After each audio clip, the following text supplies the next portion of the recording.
n'est pas un super yacht de 45 mètres comme tous les autres, aux lignes classiques et aux intérieurs de luxe.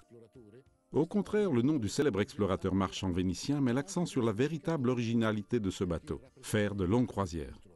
Mais il a également un aspect culturel, puisqu'il représente le point de rencontre entre l'Asie et le monde occidental. Le fruit de ce travail, de cette synergie, est très intéressant. Un travail mené d'abord par la MCC Maritime Concept et Construction, la société ayant son siège à Hong Kong, qui a coordonné tout le projet, la réalisation et la commercialisation.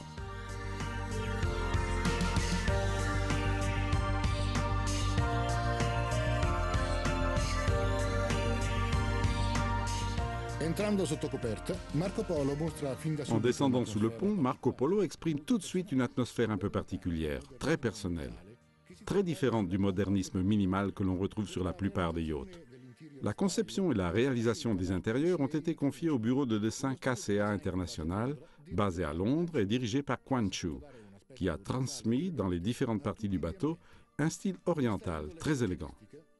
Étant à la base un yacht de croisière, l'aménagement des espaces vise à offrir toujours le maximum du confort, tant pour l'armateur que pour les invités.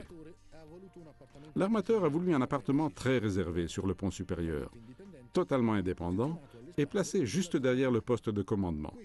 Il se développe autour d'une zone living très grande, avec une zone consacrée au bureau, au travail, et un grand balcon à l'arrière, accessible de la chambre à coucher et de la salle de bain. L'aménagement est très élégant, avec des meubles aux essences assez sombres, qui bien se marient avec les nuances plus claires de la moquette et des portes des meubles, couleur blanc cassé.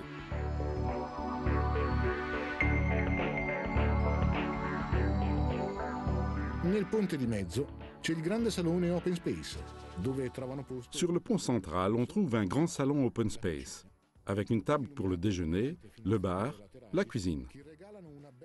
Tout cela éclairé par de grandes baies vitrées latérales, offrant une vue magnifique sur la mer. De cette zone aussi, on est tout de suite étonné par ce style qui transmet une atmosphère orientale, grâce au type de bois utilisé pour le mobilier. Sur le pont inférieur, il y a la partie consacrée aux invités, avec 3 grandes cabines, une salle de gymnastique et la zone pour l'équipage.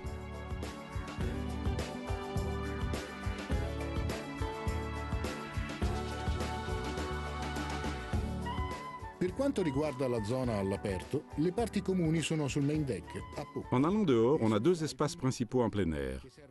Le line deck à l'arrière et le fly plus en haut, avec bar utilisé aussi pour des bains de soleil.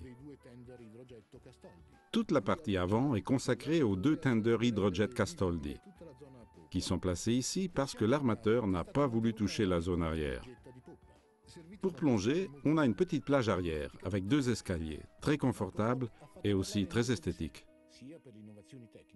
Marco Polo a beaucoup fait parler de soi, tant pour les innovations techniques que pour sa philosophie, sa conception très moderne. Vraiment deviner le choix de l'architecte Ron Holland, génie des grandes coques à la voile et l'un des meilleurs pour réaliser des coques performantes. Son but était d'obtenir un bateau confortable, avec des espaces indépendants et en mesure de naviguer dans le monde entier. Une sorte de Explorer Vessel avec une grande autonomie et aussi très innovant pour la réduction des consommations, grâce à des solutions techniques ayant concerné les installations et le dessin de la coque. La construction a été réalisée par le chantier Cheoi Lee Shipyard, qui a une très longue expérience dans la construction de navires marchands et qui est donc en mesure d'influencer le projet, grâce à ses compétences dans la création et l'ouvraison des coques en acier. Capable de parcourir plus de 6000 miles à une vitesse de 11 nœuds, Marco Polo est pourvu d'un seul propulseur de 1825 chevaux et il consomme environ 150 litres par heure en vitesse de croisière.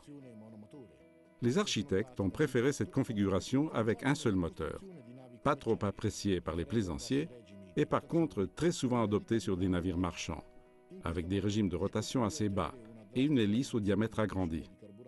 Grâce à ces solutions, la consommation de carburant